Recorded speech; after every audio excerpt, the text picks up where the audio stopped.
TRS BRS పార్టీకి నిజమైనటువంటి నమ్మిన బంటు ఎవరంటే మల్లారెడ్డి గారే.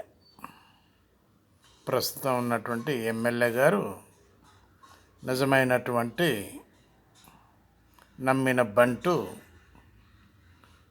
To BRS party, TRS party.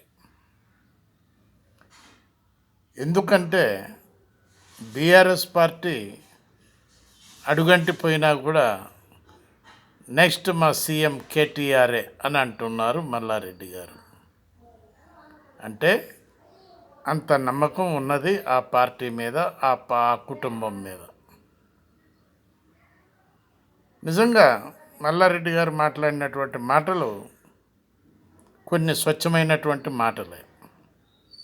ఏ విధంగా అంటే ఏ పార్టీలో ఉన్నప్పుడు ఆ పార్టీకే వంత పాడాలి అనేటటువంటి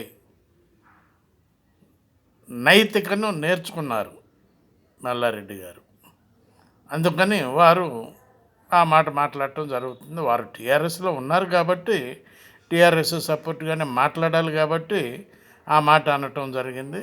ఏ పార్టీలో ఉంటే అటే మాట్లాడాలని కానీ వ్యతిరేకంగా మాట్లాడకూడదు అనేటటువంటి సిద్ధాంతాన్ని నమ్మి మల్లారెడ్డి గారు ఆ మాట మాట్లాడుతున్నారు. ఎప్పటికైనా మా సీఎం కేటీఆర్ గారే అని అంటున్నారు. మంచిదే, కాదని అనట్లేదు. ఎవరు సీఎం అయ్యేది, ఎవరు పిఎం అయ్యేది ఎవరికి తెలియదు. ఎవరు ఏమవుతారు అని కూడా తెలియదు. అయితే వారి నమ్మిన సిద్ధాంతానికి నిలబడి ఉన్నారని చెప్పి వారిని మనస్ఫూర్తిగా మేము నమ్ముతున్నాం అని కొంతమంది ప్రజలు మాట్లాడుకోవటం జరుగుతుంది. ఆలోచించండి ఒక్కసారి. బాలసాని వీరప్రసాద్, హైదరాబాద్.